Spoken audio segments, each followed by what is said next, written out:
Feel that? A chill in the air, the leaves drying up and falling from the trees, the winds of change blowing through as fall takes hold and the spooky season of Halloween is upon us. Actually, no, I don't feel that because I live in Australia and it's the middle of spring and we're heading towards summer where it's going to be miserable, humid, hot, and sweaty for the next 6 months. Sorry, I get jealous of the Northern Hemisphere seasons. But I want to get into the coziness of autumn and indulge in the season of spooks and shivers that October and Halloween are known for. And I have the perfect little story about quite a frightening and embarrassing experience of mine from a year ago. The first time I ever had sleep paralysis. For the longest time, I was terrified of getting sleep paralysis. I had heard about it since I was a teenager. Like, your body's asleep, but your mind is awake, and you hallucinate stuff moving around your room all the time. I didn't know the exact science behind it, but I remember hearing that you're more likely to trigger it if you sleep on your back. I don't know if that's true, but I still never slept on my back out of fear, and continue to have not great sleeping posture until this very day. But, despite my best efforts, I still got sleep paralysis. It was during February of 2023. I was in between places at the time after just finishing uni and I was getting ready to start at my new job. So I was staying with my parents and helping them pack since they were also moving. Come to think of it, I've also heard that sleep paralysis can be caused by stress, which would be understandable in this situation. I mean, moving, starting a new job, finishing university, parents leaving my childhood home I grew up in. But I remember the 2 or so weeks I spent there actually being really chill. Regardless, I woke up with a jolt and it was dark. Can't remember what I was dreaming about, but something in the dream caused me to wake up so suddenly, which is what activated the paralysis. I remember feeling really groggy, and I couldn't tell if I was awake or asleep at first. I could tell I was in my room, but I wasn't sure if my eyes were open, and what I was seeing was actually my room or just my imagination. As I woke up more in my head, I then realized, oh, this is sleep paralysis. But that's weird. Usually people see weird demons and stuff when this happens. I should probably not think about that or things will get scary. Then that's when it happened. I got my own hallucinated sleep paralysis demon. My years of fear had built up and finally come true. Sitting in the corner of the room was a figure, blurry at first, but definitely a figure. I started to panic a bit, prepping myself for how terrifying things were going to get. Was it going to approach me, put weight on my chest, slowly turn the room around me and shrink and expand at unknowable speeds, terrify me beyond compare? Wait a second. I think I recognize that guy.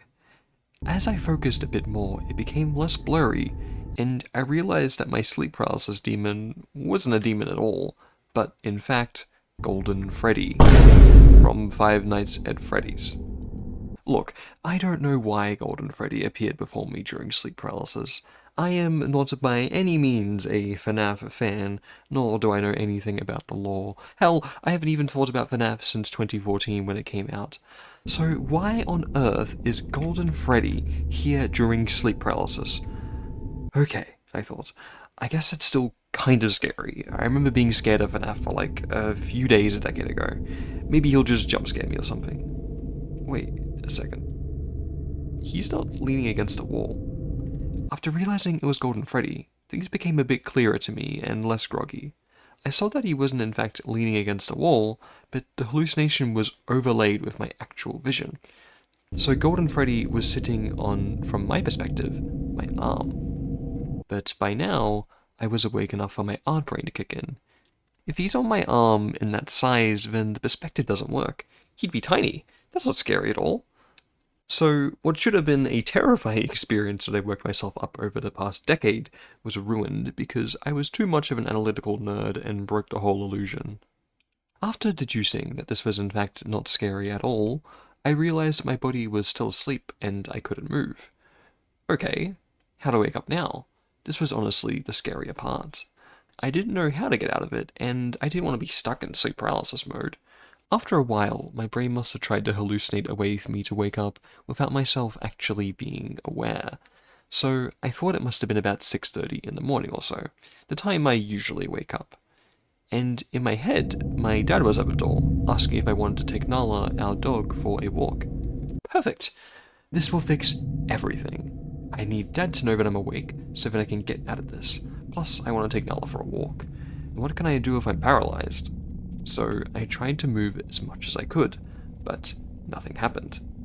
Dad started to leave, and I didn't want to stay stuck, so I tried yelling as much as I could and making noise to get him to notice I was awake.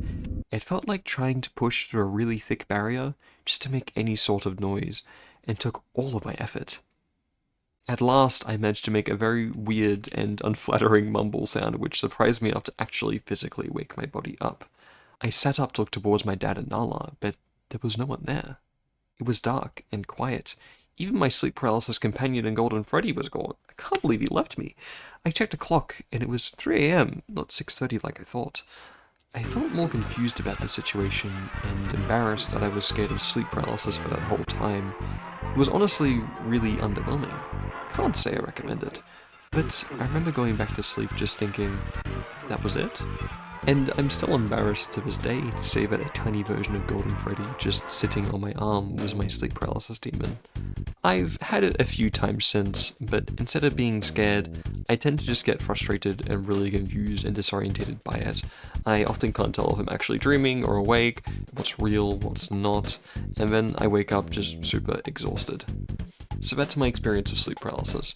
What I built up the years being a terrifying thing actually turned out to just be a fictional game character, like a creepypasta or something. It's honestly really embarrassing. So yeah,